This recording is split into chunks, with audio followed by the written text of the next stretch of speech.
제11장 믿음으로 의롭다함을 얻은 아브라함. 그런즉 육신으로 우리 조상된 아브라함이 무엇을 얻었다 하리요. 만일 아브라함의 행위로서 의롭다 하심을 얻었으면 자랑할 것이 있으려니와 하나님 앞에서는 없느니라. 성경이 무엇을 말하느뇨. 아브라함이 하나님을 믿음에 이것이 저에게 의로 여기신 바 되었느니라. 로마서 4장 1절에서 3절. 여기서 우리는 새로운 장에 이를 뿐만 아니라 역시 새로운 사상을 접하게 됩니다. 그렇지만 우리는 이 위대한 사장 가운데 전혀 새로운 대목을 시작하고 있지 않다는 것을 주의하여 주목해야 합니다. 바울은 여전히 그가 이미 다루어 왔던 믿음에 의한 칭의라는 같은 주제를 계속해 가는 것입니다. 그러나 이제 그는 어떤 사람들, 특히 유대인들이 그의 교훈에 대항하여 제기할 수 있는 반대를 다루려 하고 있는 것입니다. 왜 그는 이렇게 해야만 합니까?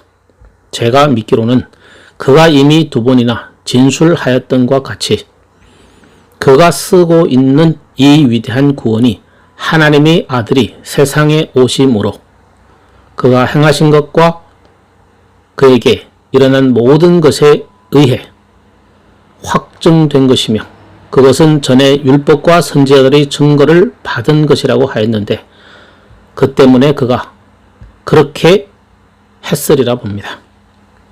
여러분들은 바울이 바로 이 점을 로마서 1장 2절에서 언급했다는 것을 기억하실 것입니다.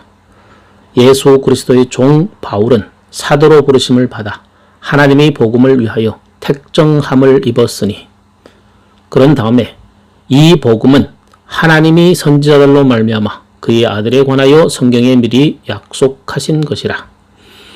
그는 처음에 그 점을 똑바로 말해야 한다는 데 주의를 기울였습니다. 그리고 그는 그렇게 하는 데 있어서 하나의 목적이 있었습니다. 그런데 우리는 그가 3장 21절에서 그리스도 안에 있는 구원의 길을 공표할 때 그가 다시 이제는 율법 외에 하나님의 한 의가 나타났으니 율법과 선지자들에게 증거를 받은 것이라. 곧 예수 그리스도를 믿음으로 말미암아 모든 믿는 자에게 미치는 하나님의 의니라고 말한 것을 주목하였습니다.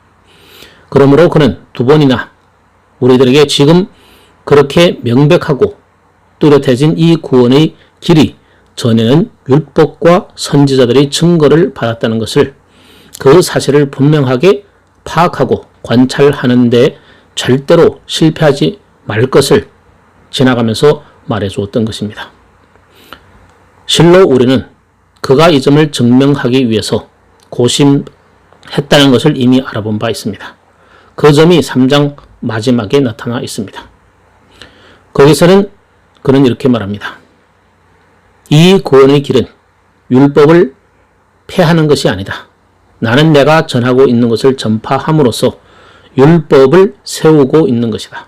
나는 너희에게 그것이 율법의 증거를 받은 것이라고 말하였고 그것은 율법을 성취한다는 것을 보여주었다.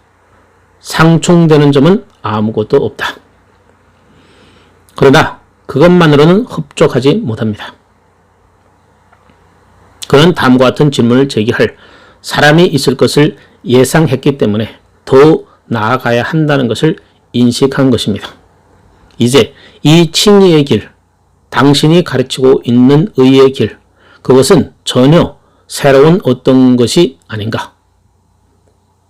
당신은 율법과 선지자가 그것을 미리 말하였고 예고하였다 했으나 그럼에도 불구하고 그것은 그 자체의 아주 새로운 어떤 것이라고 말하고 있는가? 또한 그것은 구약의 제도 아래서는 아주 알려지지 않았던 것인가? 제게는 이 점이 바로 바울이 사장에서 거론한 요점인 것 같습니다. 다시 말한다면 저는 이 사장의 목적이 구약의 법 아래서 구원의 길이 그저 예고만 된 것이 아니라 그때에도 사람들을 취급하시며 구원하시는 하나님의 방법이었다는 것을 보여주는 데 있다고 생각합니다. 이것은 매우 중요합니다. 그리고 저는 바울이 그것을 어떻게 세우는지 보여드리고 싶습니다. 구약은 그저 이 그리스도의 의를 사람들에게 전가시킴으로써 사람을 의롭다 하며 이신칭의의 구원 방법을 예고하거나 예언하는 것만에 그친 것이 아닙니다. 그것은 구약시대 자체에서까지라도 사람을 용서하고 취급하는 하나님의 방법이었습니다. 사도는 이 점을 세워줄 필요를 강하게 느꼈습니다. 왜 그는 그것을 세워야만 합니까? 그 필요성에 대한 최소한 3가지의 주요 이유가 있습니다. 물론 그는 유대인들을 위해서라도 이것을 해야 합니다. 어쨌든 복음이 유대인들에게 먼저 전파되었고 다수의 유대인들이 먼저 개종하였으며 거기에 다수의 기독교회들이 있었습니다. 사도는 그들을 돕기를 간절히 바랐습니다. 우리들은 경험을 통해서 우리가 중생하여 새로운 피조물이 될 때 여전히 우리 안에 옛사람의 본성이 남아있는 것을 압니다.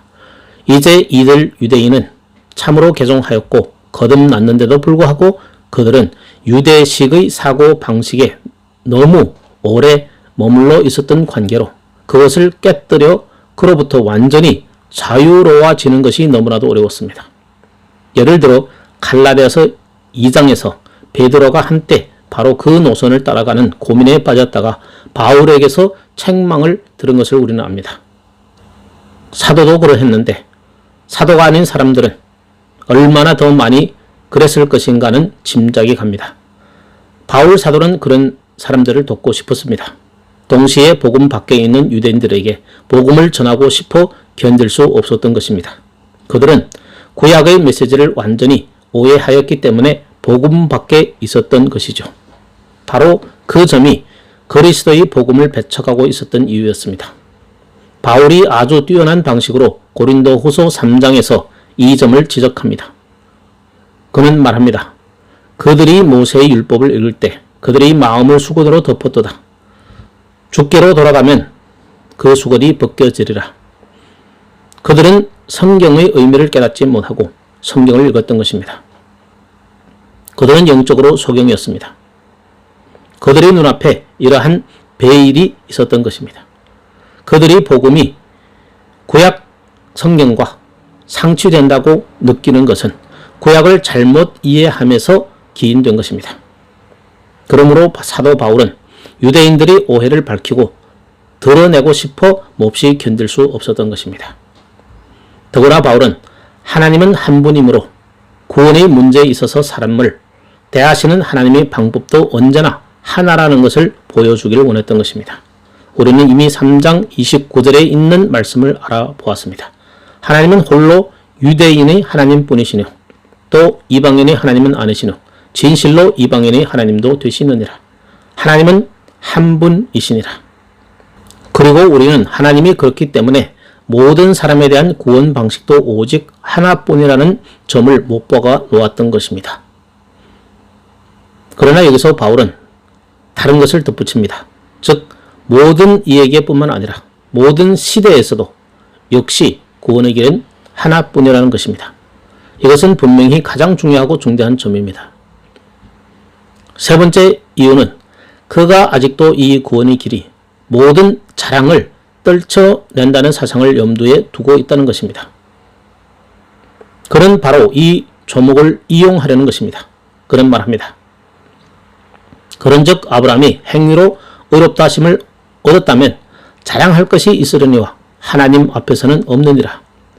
그리고 그는 어떤 사람도 하나님 앞에서 무엇인가를 자랑할 수 있다는 생각은 잊어버려야 하며 단번에 제거해 버려야 한다는 것을 강조하고 싶은 것입니다.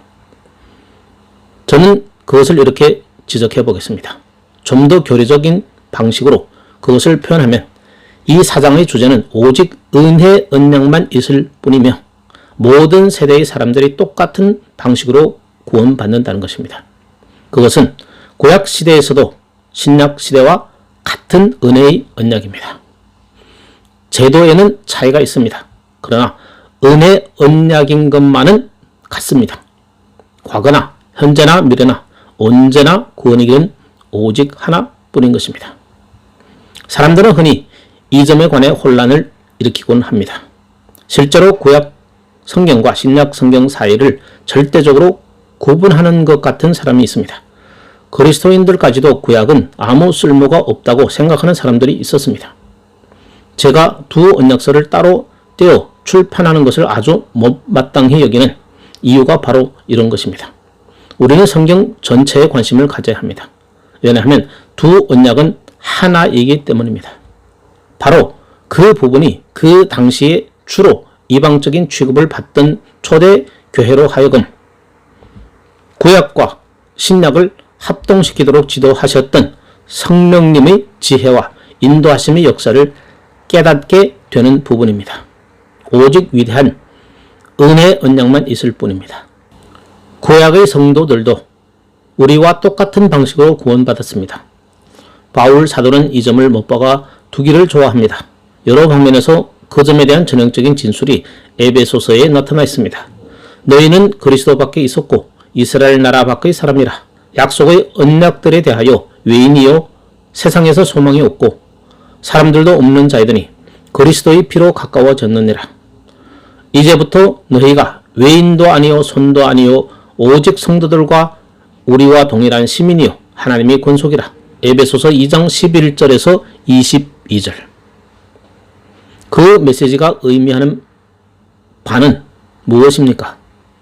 에베소서 3장에서 그는 계시로 이방인들이 유대인들과 동일한 상속자라는 것이 밝히 드러났다고 말합니다. 이 점을 잊지 마십시오. 우리 이방인들은 이미 존재적으로 단지 그 안으로 인도함을 받은 것 뿐입니다.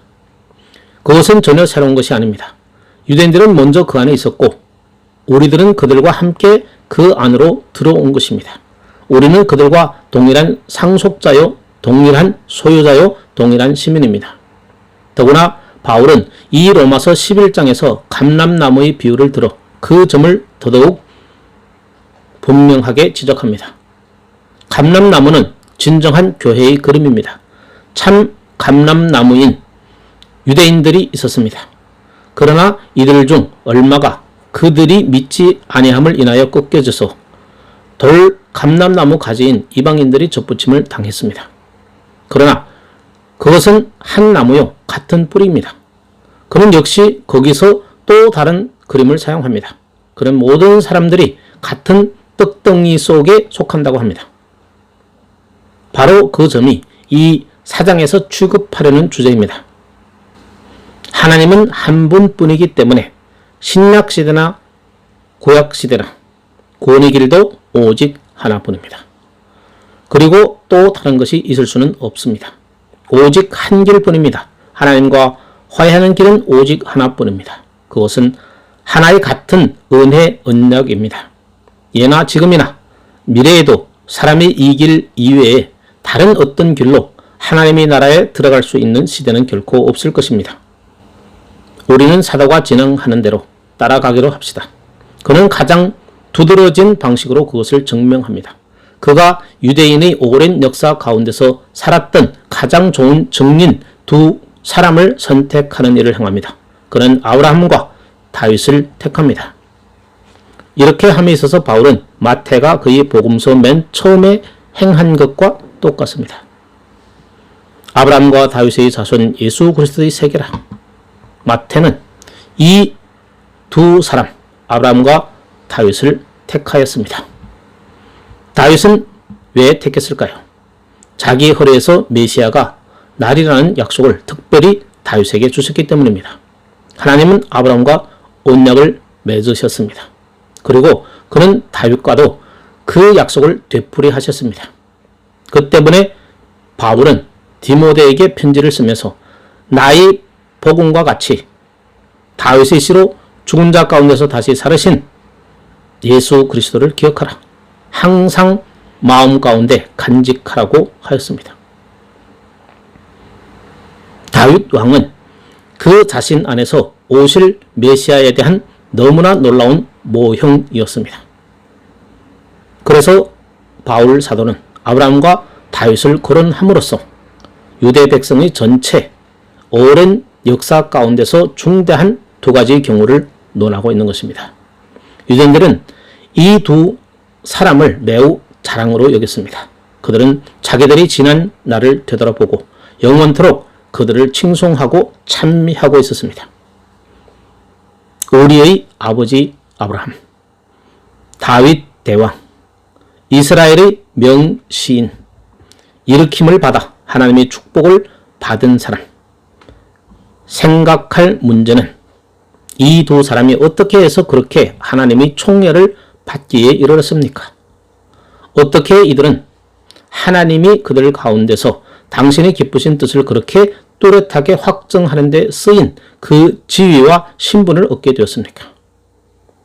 바울의 답변은 하나님께서 지금 사람들을 구속하고 구출하고 의롭다 하시고 계셨던 것과 똑같은 방식이나 방법으로 그것이 이루어졌다고 합니다. 맨 먼저 바울은 아브라함의 실제 역사 가운데서 그것을 나타내고 성경이 아브라함과 관해 무엇이라고 말하는가를 보여줍니다.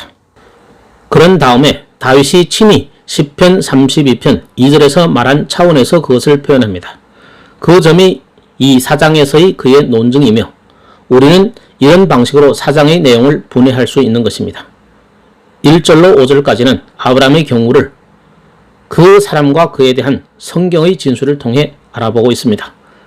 6, 7, 8절에서 다윗이 시편 32편에서 직설적으로 말한 것을 대하게 됩니다. 9절로 12절까지는 그는 이 모든 것이 아브라함이 할례 받기 전에 있었던 것과 그러므로 할례가 결정적인 것은 될 수 없다는 점을 지적하는 것입니다. 그러고 나서 13절에서 17절까지는 이런 것이 역시 율법이 주어지기 전에도 있었다는 점을 논증합니다. 하나님께서는 구원이 할례나 율법으로 이루어지지 않고 은혜로 비롯하여 믿음으로 말미암는다는 점을 단번에 보여주기 위해서 사건들을 이렇게 배열해 놓으셨던 것입니다. 왜냐하면 은혜란 구원이 확정할 수 있기 위한 유일한 길이기 때문입니다. 18절에서 마지막 절까지는 이 믿음이 아브라함의 경우에서 어떻게 확정되었으며 그 모든 것이 어떻게 하나님의 영광에 미치는가를 설명해 줍니다. 마지막에서 그는 본래 출발한 지점으로 다시 되돌아와서 그것을 나타냅니다. 즉 하나님께서 전에 행하셨던 것과 같이 지금도 그것을 행하고 계신다는 것을 말함으로써 말입니다. 저에게 의로 여기셨다 기록된 것은 아브람만 위한 것이 아니요 의로 여기심을 받을 우리도 위함이니 곧 예수 우리 주를 죽은 자 가운데서 살리신 이를 믿는 자니라. 예수는 우리 범죄함을 위하여 내어줌이 되고 또한 우리를 의롭다 하심을 위하여 살아나셨느니라. 여러분들은 바울이 하나의 위대한 논증을 전개해 나가는 그 놀라운 방식에 대해서 감탄하지 않습니까? 그의 서신들은 언제나 나로 하여금 한 사람의 위대한 변호사를 연상케 합니다. 그는 자기가 취급하려는 경우와 적용하려고 하는 논증의 일반적인 개요로부터 출발합니다. 그런 다음에 하나하나 상세하게 다루어 나가는 것입니다. 그리고 그렇게 한 다음에 그는 그 모든 것을 압축시켜서 원래의 취지를 반추하는 것입니다. 우리가 고려하려고 하는 이 장의 보편적인 구조와 분해가 그러합니다. 그러나 어떤 이는 심중의 의문을 가지고 가능한 반대하면서 다음과 같이 요구할지 모릅니다. 그것은 모두 흥미있는 일이다. 그러나 현재 생활이 매우 바빠 할 일이 쌓여있다. 고로 내가 참으로 원하는 것은 긍정적인 메시지이다. 내가 알기 원하는 것은 오직 구원받는 방법과 어떻게 살아갈까 하는 것뿐이다. 나는 참으로 이 모든 논증과 구약의 경우를 다 아는 일에는 전혀 관심이 없다. 그런 사람들은 이와 같은 위대한 논증을 추종해 나가려는 것은 시간 낭비라고 느낍니다. 그리고 그들은 4장을 빼놓고 5장으로 넘어가기를 좋아하는데 이 5장은 좀 더 실제적이고 우리에게 좀 더 가까운 것이라고 느끼는 것입니다. 그들은 말하기를 이 모든 것을 하나하나 걸쳐 나갈 필요가 있느냐 하는 것입니다. 저는 사장이 믿음으로 말미암아 의롭다함을 얻는다는 것을 더욱 뚜렷하게 설명한다고 대답합니다. 바울은 3장에서 이신칭의를 아주 분명하게 진술하였지만 여기서는 더욱더 분명하게 그것을 주장하고 있습니다. 그는 전혀 무모한 짓을 하고 있지 않습니다. 바울은 죄를 알았고 인간의 본성을 알았으며 사람들이 다음같이 말하는 경향성을 매우 잘 알았습니다. 즉, 좋아요. 나는 이상 없습니다. 나는 이신칭의 교리를 포착하였습니다. 우리는 이제 성화로 넘어가기로 하자라고 말합니다. 그러나 바울은 우리에 대해 마음을 놓지 못합니다. 그는 우리가 그것을 정말로 이해하였는지를 확실히 알기를 원합니다.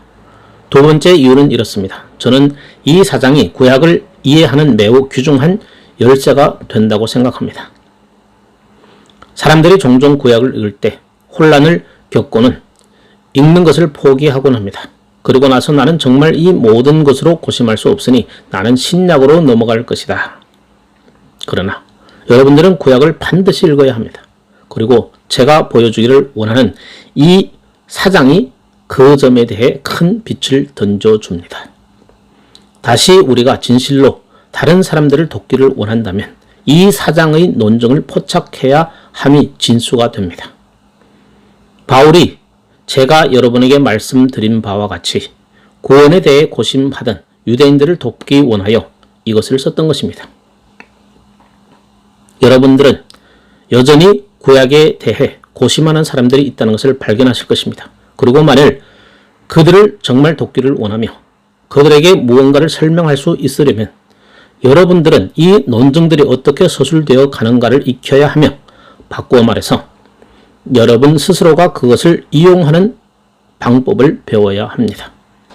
궁극적으로 저는 이 같은 장을 들어서 바울이 뒤돌아 바라보고 있는 것을 주시하며 구원에 대한 조감적인 안목을 가지는 것보다 믿음을 더욱 강건케 하는 것은 없는 줄로 압니다. 그는 구약 가운데서 그것을 바라보고 그것의 발자취를 살펴보고서 그것이 어디서나 마찬가지인 것을 보여줍니다. 여기서 저는 나의 구원이 불시에 나타난 또는 불확실하고 거의 우연한 어떤 것이 아니라는 것을 깨닫게 됩니다. 저는 하나님께서 태초에 그것을 계획하셨고 이미 역사의 여명에 실제로 그것을 이루셨다는 것을 여기서 보여줍니다. 그리고 하나님은 똑같은 방식으로 계속해 나오셨던 것입니다. 그리고 앞으로도 그렇게 계속해 나갈 것입니다. 그것은 하나님의 방법이고 그래서 그것은 완벽한 길인 것입니다. 바울의 첫 번째 논증은 아브라함에 관한 것입니다. 1절에서 5절에 그것이 표현되어 있습니다. 6절, 8절은 시편 32편의 다윗의 확증을 우리에게 줍니다. 1절에서 그는 다음과 같은 질문만을 합니다. 그런즉 육신으로 우리 조상된 아브라함이 무엇을 얻었다 하리요? 여러 가지 성경 번역을 보면 차이가 있고 어려운 것들이 들어 있습니다. 바울이 뜻하는 바는 이런 것입니다. 육신을 따라서 우리 조상된 아브라함이 아니고 우리 조상된 아브라함이 육신에 관하여 또는 육신을 따라서는 무엇을 보았느냐, 얻었느냐 하는 것입니다. 원한다면 이렇게 번역할 수도 있습니다. 그런즉 우리 조상된 아브라함이 육신으로 말미암아 무엇을 얻었다 하리요. 육신, 플래시. 육신이란 말이 무엇을 의미합니까? 그것은 중요한 물음입니다. 바울은 육신이란 말을 내적이고 영적인 것에 반대되는 개념으로 썼습니다. 바울 자신이 빌립보서 3장 3절에서 육신이라는 말이 뜻하는 바를 아주 놀랍게 주의한 것을 봅니다. 하나님의 성령으로 봉사하며 그리스도 예수로 자랑하고 육체를 신뢰하지 아니하는 우리가 곧 할례당이라. 그러고 나서 다시 계속하여 그러나 나도 육체를 신뢰할 만한 것이 있으니 만일 누구든지 다른 이가 육체를 신뢰할 것이 있는 줄로 생각하면 나는 더욱 그러하니라고 하였습니다. 그가 육신으로 무엇을 얻었습니까? 여기서 그 대답이 있습니다. 내가 8일 만에 할례를 받고 이스라엘의 족속이요 베냐민 지파요 히브리인 중에 히브리인이요 율법으로는 바리새인이요 열심으로는 교회를 핍박하고 율법의 의로는 흠이 없는 자로다. 육신이라는 말이 의미하는 바가 바로 그것입니다. 육신이란 구원의 문제에 있어서 의지하기 쉬운 어떤 것을 의미합니다. 어떤 이는 자기네 국적을 의지합니다. 나는 유대인이니 나는 하나님 백성 가운데 한 사람이다. 더 무엇이 필요한가? 어떤 이는 나는 기독교 국가에서 양육받았으니 이상이 없어 라고 말합니다. 다른 어떤 사람들은 할례나 자기들이 어렸을 때 세례를 받았다는 것을 그 사실을 의지합니다. 바로 그런 것이 육신입니다. 육신은 또한 일종의 우리의 것, 우리에게 속한 것 등 우리가 구원을 위해 의지하기 쉽고 자랑하기 쉬운 것을 말합니다. 그것이 첫 절의 육신이라는 말의 의미입니다. 2절에서는 만일 아브라함이 행위로서 의롭다 하심을 얻었으면 자랑할 것이 있으려니와 하나님 앞에서는 없느니라고 했습니다. 우리는 이것을 이렇게 표현할 수 있습니다. 아브라함이 사람됨과 행한 것을 근거로 하여 하나님 앞에서 의롭다 하심을 받았고 연락되었느냐. 하나님의 친구인 아브라함이 그의 성품과 착한 행실 때문에 그렇게 뛰어난 축복을 하나님께로부터 받았느냐. 만일 그렇다면 그는 하나님 앞에서 자랑할 근거를 가지고 있다고 바울은 말합니다. 나의 나됨과 내가 할 바를 했기 때문에 하나님께서 나를 그렇게 대접했느냐.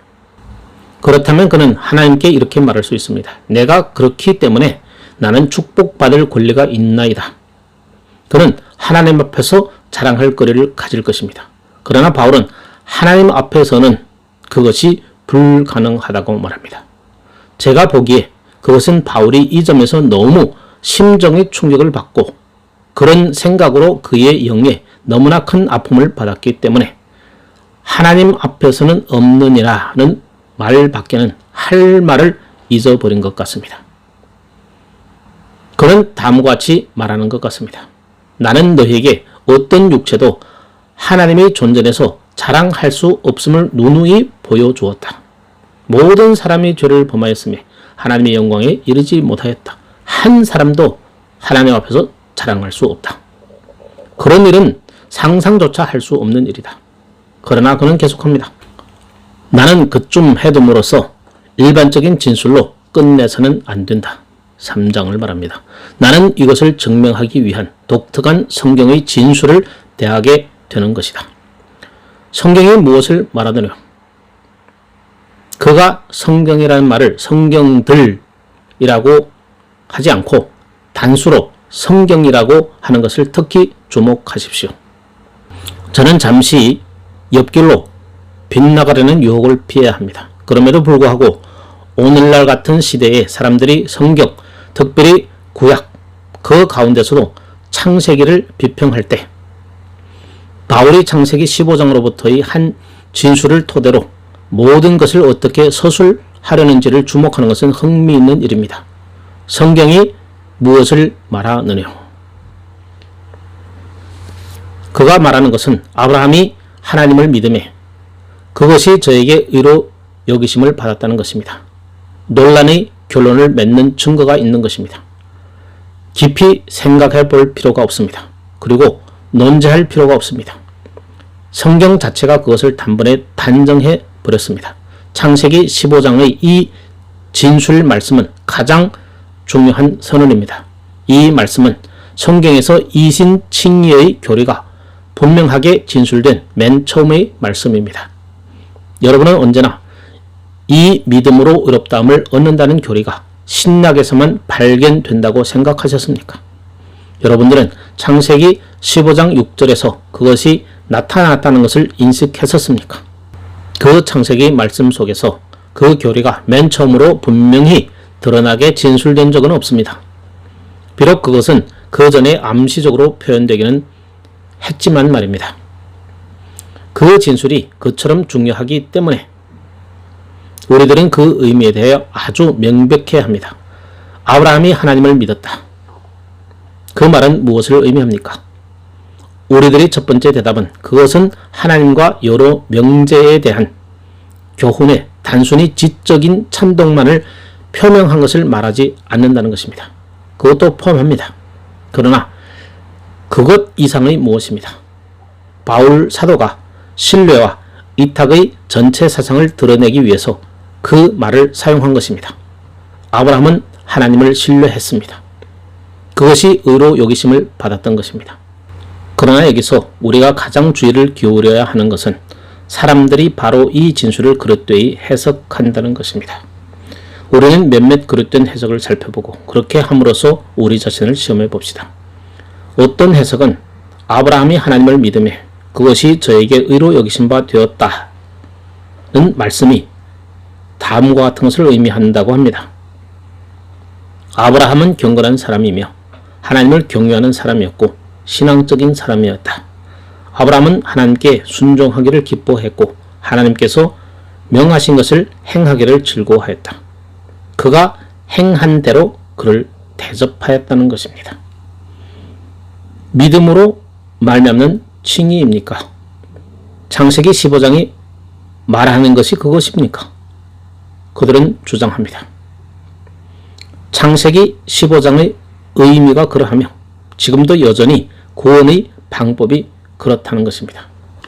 만일 사람이 정말 심오한 생활관을 가지고 하나님을 기쁘게 하며 선하고 경건한 생활을 하려 한다면 그는 용서를 받을 것이며 두려울 게 없을 것이라는 겁니다. 하나님께서 알고자 하는 것은 사람이 이런 의향을 가지고 있느냐 하는 것입니다. 만일 하나님께서 그 의도를 보게 되면 하나님은 그런 사람을 용서할 것이고 축복하실 것이라고 합니다. 어느 누구도 그것을 그렇게 해석할 수 없는 것입니다만 많은 사람들이 그렇게 하고 있습니다. 그것은 믿어지지 않습니다. 물론 그들은 행위로 의롭다함을 얻는다고 말하고 있는 것입니다. 우리가 선한 사람이고 경건한 사람이고 기도를 하며 종교심 깊은 사람이기 때문에 구원받는다고 합니다. 그것은 행위로 의롭다함을 얻는다는 것을 영락없이 표현합니다. 만일 사실이 그렇다면 사람은 자랑할 권리를 가질 것입니다. 대다수의 사람들이 하나님에게는 전혀 관심이 없다. 결코 기도드리지 말고 예배하는 곳에 오지도 말라. 이렇게 말할 수 있습니다. 그런 사람은 성전에 기도하러 온 바리새인과 세리의 비유 가운데서 바리새인과 같은 사람입니다. 바리새인은 정면으로 나와서 오 하나님 나는 당신께 감사하나이다. 나는 저 사람들과 다릅니다. 저 세리와도 같지 않습니다. 나는 일주일에 2번 금식하며 내가 가진 모든 것이 11조를 드렸나이다. 라고 말했습니다. 누가복음 18장 9절에서 12절. 사실 그는 나는 경건한 사람이요 선한 사람입니다. 그것을 감사하나이다 고 말하고 있는 것입니다. 그는 자랑하고 있습니다. 그는 행위로 자신을 의롭다라고 생각하고 있습니다. 분명히 그것은 바울이 이 서신에서 서술해 나가는 모든 것과 여지없이 상충되는 것입니다. 그 다음으로 또 하나의 해석이 있는데 제가 이미 여러 번 말씀드렸던 것과 같이 이것은 복음적인 사람들 가운데서 더 보편적인 해석입니다. 한때 이 해석은 칭의라는 것은 율법을 지켜야만 얻을 수 있는 것이었다고 합니다. 하나님은 율법을 걷어치우셨다. 그러나 우리가 믿기만 하면 구원 얻는다. 당신의 믿음이 당신을 구한다. 그러나 이 해석은 믿음을 행위로 돌립니다. 만일 우리의 믿음이 우리를 구원한다면 자랑하고 우리는 떠버릴 어떤 것을 소유하고 있는 것입니다. 대다수의 사람들이 믿지 않았지만 우리는 믿으니 그러니 우리의 믿음을 자랑하고 떠버릴 수 있습니다. 그것은 자랑의 모든 요소들을 되돌아오게 합니다. 이 대목의 말씀은 그것을 의미하지 않습니다. 왜냐하면 그렇게 되면 바울 자신이 자가 당착에 빠지게 됩니다. 그러면 그것이 무엇을 의미합니까? 바울은 여기서 그것을 아주 명백하게 보여줍니다. 성경이 아브라함이 하나님을 믿음에 이것이 저에게 의로 여기신 바 되었다고 말할 때 그것은 아브라함이 우리가 지금 의롭다함을 얻는 것과 똑같은 식으로 의롭다함을 얻었다는 것을 의미합니다. 아브라함이 믿음은 무엇을 의미합니까? 그것은 하나님께서 아브라함에게 나타나셔서 아브라함아, 내가 너와 언약을 맺기를 원하노라고 말씀하신 것을 의미합니다. 하나님께서는 아브라함과 하나의 위대한 언약을 맺으셨습니다. 하나님은 그에게 하나님의 구속의 방법에 대한 커다란 약속을 하셨던 것입니다. 그런 말씀하셨습니다. 너와 내 씨로 인하여 땅의 온 족속이 복을 받을 것이라. 나는 너의 씨로 번성케 하여 너와 내 씨로 인하여 온 세상이 복을 받으리라. 다시 말하면 하나님은 아브라함에게 예수 그리스도 안에서의 구원의 길을 계시해 주셨습니다. 하나님은 아브라함에게 아브라함의 후손 가운데서 예수 그리스도가 오실 것을 보여주셨던 것입니다. 창세기 15장, 16장, 17장을 읽어보십시오. 그러면 여러분들은 그것이 거기에 나타나 있는 모든 것을 발견하실 것입니다. 그러나 바울은 그것을 여기 4장에다 옮겨 놓았습니다. 13절에서 그는 아브라함이나 그 후손에게 세상의 후사가 되리라 하신 언약은 율법으로 말미암은 것이 아니요 오직 믿음의 의로 말미암은 것이라고 말합니다. 기록된 바 내가 너를 많은 민족의 조상으로 세웠다 하심과 같이 그의 믿은 바 하나님은 죽은 자를 살리시며 없는 것을 있는 것 같이 부르시느니라. 바울이 언급하고 있는 것이 무엇입니까? 아브라함이 바랄 수 없는 중에 바라고 믿었으니 이는 내 후손이 이와 같으리라 하신 말씀대로 많은 민족의 조상이 되게 하려 하심을 인함이라. 하나님은 아브라함이 99세 때에 그에게 오셔서 너와 사라, 늙은 부인, 아이를 낳을 연령을 훨씬 넘은 너와 사라에게서 궁극적으로 메시아가 태어나리라고 하셨던 것입니다. 하나님은 주 예수 그리스도 안에서의 구속의 계획을 알려주셨던 것입니다. 그것만이 아닙니다. 이삭의 희생 번제 사건에서 그것을 다시 그에게 보이셨던 것입니다. 하나님은 그에게 십자가상에서의 죽음을 예시하셨고 하나님이 사람을 어떻게 구속할 것인가를 보여주셨던 것입니다. 물론 아브라함은 그것을 모두 이해하지는 못했습니다. 그러나 여러분들이 주님께서 친히 말씀하시기를 너희 조상 아브라함이 나이 때 볼 것을 즐거워하다가 그것을 보고 기뻐하였느니라. 요한복음 8장 56절라고 하였던 것을 기억하십니다. 주님께서 말씀하시는 것은 바로 그 점인 것입니다. 그러므로 여러분이 아브라함이 하나님을 믿음에 이 구절을 읽을 때 그것은 다름 아니라 아브라함이 하나님을 믿었고 하나님이 명하신 것을 행하실 것을 의미한다고 가정해서는 안 됩니다. 그 이상의 어떤 것을 의미합니다. 아브라함은 여러분과 제가 믿는 것처럼 하나님의 구속 방법을 믿었던 것입니다. 그는 그것을 분명하게 보지는 못했습니다. 그러나 그는 그것을 멀리서 바라보았습니다. 이제 그것은 이루어졌습니다. 그리고 그것이 완전히 확정되었습니다. 그러나 아브라함은 그것이 이루어지기 2000여 년 전에 멀리서 바라보았던 것입니다. 다윗이 그 후에 똑같은 식으로 바라보았던 것입니다. 이것은 하나님의 구원의 길에 대한 믿음을 의미합니다. 그것은 저 멀리 창세기 가운데 있는 것입니다. 이 믿음, believe라는 단어는 그 점을 포함하도록 해야 합니다. 그렇지 않으면 우리 주님의 진술, 너희 조상 아브라함이 나이 때 볼 것을 바라고 즐거워하다가 보고 기뻐하였다고 하신 말씀의 의미가 전혀 없게 됩니다. 다시 말해서 아브라함은 우리와 똑같은 방식으로 행위나 어느 공로로서가 아니고 믿음으로 말미암아 구원을 얻은 것입니다. 그는 자기의 구원이 후에 육신을 입고 자기와 다윗의 자손으로 태어나실 하나님의 독생자의 공로에만 전적으로 달려 있다는 것입니다. 여러분들은 이제 이것이 구약 전체를 비춰주는 것이라는 것을 압니다. 그것은 이 구약적 언약의 일관성을 보여줍니다. 아브라함은 그것을 알았습니다. 그는 그것에 스스로를 위탁시켰습니다. 그것이 그가 구원 얻는 방편이었습니다. 또한 그는 하나님께서 그에게 주시려 하는 것이 바로 이 의라는 것을 알았습니다. 그래서 전혀 자랑할 수 없게 됩니다.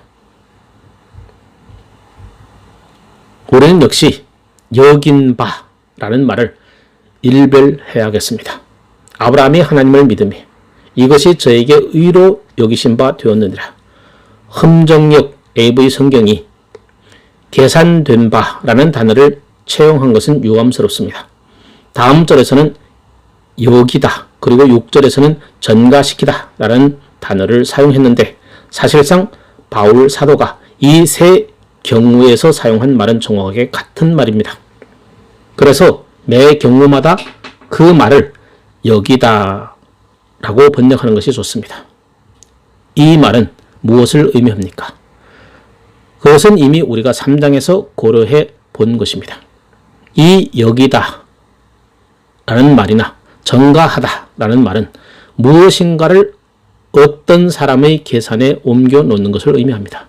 여러분이 어떤 사람의 계산상 부족한 금액을 채워주는 것을 의미합니다. 예를 들어 여러분은 바울이 빌레몬에게 오네시모에 관해서 편지하면서 말한 것을 기억하실 것입니다. 만일 저가 내게 불의를 행하였거나 내게 진 것이 있거든 이것을 내게로 회개하라. 내가 갚으려 하느니라. 바울 사도는 빌레몬에게 아무것도 빚진 것이 없습니다. 그러나 그는 빌레몬에게 오네시모가 빚진 것이 있거든 자기에게 회개하라고 하였습니다. 그것이 전가입니다. 우리는 어떤 사람과 논쟁할 때 그 어휘를 사용합니다. 그러나 당신은 내가 하지 않은 것을 하지 않은 말을 내게 뒤집어 씌우고 전가하고 있어. 또는 당신은 내 탓으로 돌리고 있어. 그리고 당신은 전혀 발뺌을 하고 있구려. 우리는 그 사람이 그렇지 않은데도 무엇인가를 우리 탓으로 돌려놓고 있는 것을 의미합니다. 그는 그것을 우리에게 전가하고 있습니다. 거기에 없던 것이 다른 사람에 의해서 거기에 옮겨진 것을 의미합니다. 바로 그 점이 여기 사용한 용어의 정확한 의미입니다. 그리고 그 점이 믿음으로만 의롭다함을 얻는 것이 모든 본질입니다. 그것은 의를 우리의 것으로 회개합니다. 우리가 전혀 아무것도 가진 것이 없을 때 하나님은 예수 그리스도의 의를 더합니다. 그는 그것을 우리에게 전가합니다. 그리고 우리의 것으로 여깁니다. 하나님은 예수 그리스도의 의가 마치 우리의 의인 것처럼 그 의를 옮기시고 취급하십니다. 그럼으로써 우리의 채무와 빚을 깨끗이 청산하는 것입니다. 우리가 알아본 바와 같이 우리가 이같이 행할 때 하나님께서 우리를 의롭게 하시는 것이 아닙니다. 우리는 칭의의 문제에 있어서 여전히 그대로 있습니다. 그러나 하나님은 그의 의를 우리의 것으로 계산하여 우리의 죄를 청산하시는 것입니다. 하나님은 우리에 대한 그의 요구가 모두 만족되었다고 선언하십니다. 우리는 칭의가 법정적이고 법률적인 것을 잊지 마십시오. 우리를 의롭다 하시는 것이 아니라 우리가 의롭다고 선언하시는 것입니다. 그리고 우리는 그리스도의 의가 우리 것으로 계산되기 때문에 의롭다고 선언받는 것입니다. 우리가 아브라함이 하나님을 믿었다는 말씀을 읽을 때 아브라함은 하나님의 칭의의 방법이 행위로나 율법이나 할례로 또는 어떤 종류의 것들에 의해서가 아니라는 것을 이해하고 있었다는 뜻으로 알아야 하고 파악해야 함은 중요한 핵심점입니다. 그것은 하나님께서 우리에게 자기 아들의 의를 전가시키고 믿음으로 말미암아 우리들로 하여금 그것을 알게 하셨다는 것을 의미합니다. 그것은 믿음이라는 도구를 통해서 우리에게 미칩니다. 그러나 그 의는 예수 그리스도의 의입니다. 얼마나 경이로운 원리입니까? 아브라함이 그것을 알고 그리스도의 나를 보고 믿고 즐거워했다는 것입니다. 그 얼마나 놀라운 일입니까? 다윗도 율법 아래에 있던 다른 이들도 모두 그렇게 하였습니다. 여기 구약시대에 그들은 무엇을 바라고 있었습니까? 이 모든 것이 현실로 이루어질 날을 기다렸던 것입니다. 그들은 분명히 그것으로 구원받기에 충분했습니다. 그들을 구원한 것은 바로 그것입니다. 왜냐하면 그것은 영원전부터 취소시킬 수 없는 하나님의 계획이었기 때문입니다. 우리는 여전히 의가 없으며 아무것도 없는 처지입니다. 오직 예수 그리스도만 바라보며 그를 기뻐하는 사람들은 여전히 구원받은 자들입니다. 하나님의 성령으로 봉사하며 그리스도 예수로 자랑하고 육체를 신뢰하지 아니한 우리가 곧 할례당이라. 아멘. 빌립보서 3장 3절.